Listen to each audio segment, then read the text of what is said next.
Welcome to Blizzard Fire. We hope this video helps fire up your solution. You begin by preparing what Power BI needs: an email or phone and a browser. Open Edge or Chrome and sign out of any conflicting Microsoft session to avoid account mix-ups. Click Create Account and enter your email or phone.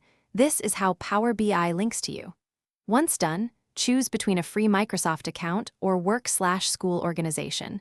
Pick free for personal use, organization for company features. Make sure to use a secure password and keep a recovery method set. You now complete the form fields and why each matters: your name for account identification, a strong password to protect data, and region for service availability. Click Send Code and retrieve the verification message. Type the numeric code immediately to confirm ownership. Once verified, add date of birth and alternate email or phone so you can recover the account if locked out. Make sure to note the password manager entry so future Power BI sign-ins are seamless.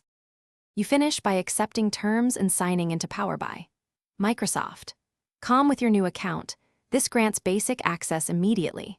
If you need Power BI Pro or organization features, request admin activation or create a Microsoft 365 tenant. This links billing and workspace controls.